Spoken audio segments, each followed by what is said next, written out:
উপবিষ্ট রায়গঞ্জের তরুণ বিধায়ক, তরুণ সাংসদ, কাজের মানুষ ভাতৃপ্রতিম কার্তিক পাল মহোদয়, আমাদের বিভাগ কনভেনার জনপ্রিয় সংগঠক শঙ্কর চক্রবর্তী, রাজ্য কমিটির সম্পাদক অতি জনপ্রিয় নেতা আমার সাথী এমএলএ গোপালচন্দ্র সাহা, যিনি ঈশ্বরের পরম করুণায় আমাদের মধ্যে আছেন, যাকে গুলি করা হয়েছিল, আমাদের তরুণ নেতা রাজবংশী নেতা এমএলএ ভাই চিন্ময় দেব বর্মন, আমাদের এসটি মোর্চার রাজ্যের সভাপতি আমার সাথী এমএলএ, টু টার্মের এমএলএ জুয়েল মুর্মুজি, আমাদের উত্তরবঙ্গের কো ইনচার্জ গোবিন্দচন্দ্র মণ্ডল, রাজ্য আদি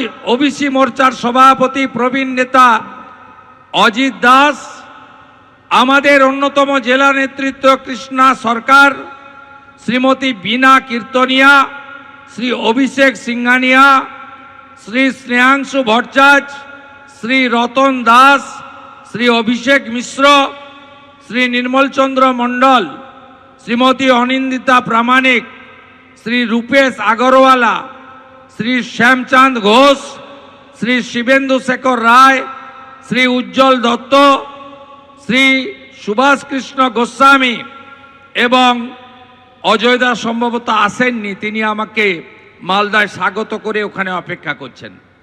এবং বিশেষ করে আমার অতি প্রিয় ভাতৃসম মণ্ডল প্রেসিডেন্টরা, আমি প্রত্যেককে ধন্যবাদ জানাই। আপনারা জানেন কি করেছেন?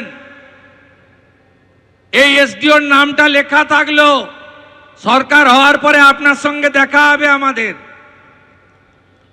প্রথমে হাইকোর্টে আমরা গেলাম, হাইকোর্ট বলল 26 তারিখের মধ্যে জানিয়ে দাও করতে দিবে হ্যাঁ কি না।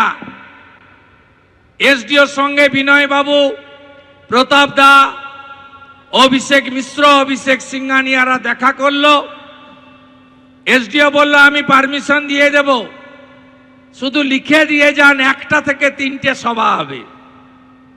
এরা ভাবলো ভারতীয় জনতা পার্টি করে, রাষ্ট্রবাদী এরা সনাতন সংস্কৃতিতে বিশ্বাস করে, জাতীয়তাবাদে বিশ্বাস করে, মোদিজির সৈনিক।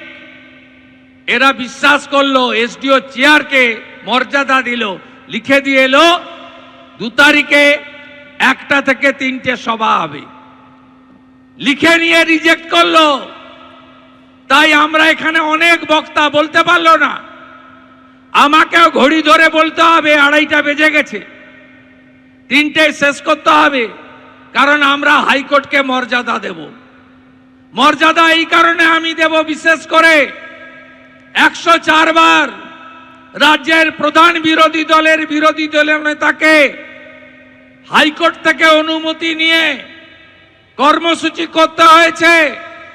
এটি আমার 104তম হাইকোর্ট থেকে অনুমতি নেওয়া কার্যক্রম।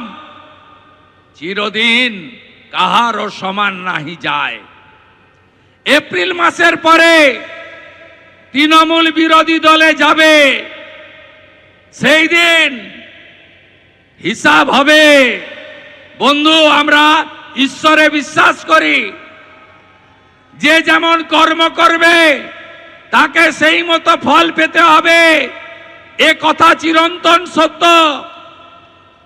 আজকে শুধু রাজনৈতিক কর্মসূচি নয়, ধর্মীয় কর্মসূচি করতে গেলে বাধা দেওয়া হয়। দুর্গাপূজা, কালী পূজা, জগদ্ধাত্রী পুজো, হনুমান জয়ন্তী, রামনবমী, কোথাও পারমিশন দেবে না। সোহরাবুর্দি আর জিন্না যে স্বপ্ন দেখেছিল মুসলিম লীগ, সেই স্বপ্নেই সরকার লালিত পালিত হচ্ছে। শুধু তাই নয়, মোথাবাড়িতে যখন ওয়াকফ অ্যামেন্ডমেন্ট বিল নিয়ে আক্রমণ করা হলো, হিন্দু দোকান ভাঙা হলো, সেদিনও প্রথমে অজয় গাঙ্গুলি খগেন মুর্মু, গোপাল সাহা সহ তৎকালীন রাজ্য সভাপতি আমাদের কেন্দ্রের রাষ্ট্রমন্ত্রী ডক্টর সুকান্ত মজুমদারকে 12 কিলোমিটার দূরে আটকে দেওয়া হলো বেড়া দিয়ে।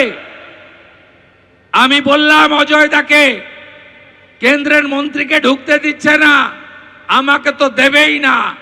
আমি গেলাম হাইকোর্টে, হাইকোর্ট থেকে অনুমতি নিয়ে হিন্দুদের পাশে দাঁড়ালাম। মোথাবাড়ি বাজারে গিয়ে সে দৃশ্য দেখে চোখের জল রাখতে পারবেন না। নিরীহ দোকানগুলো, বাড়িগুলো ভেঙে তছনছ করেছে।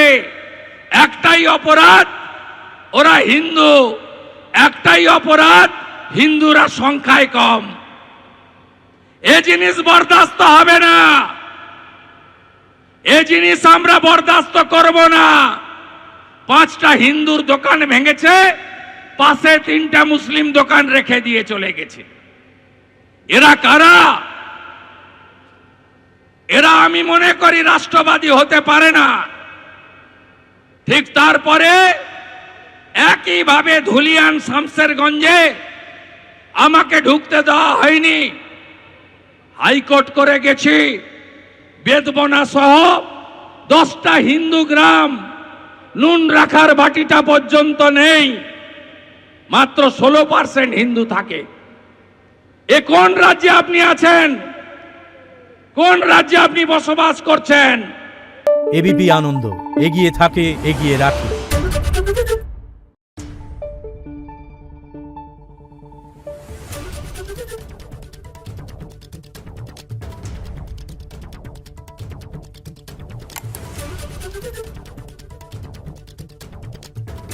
Thank you.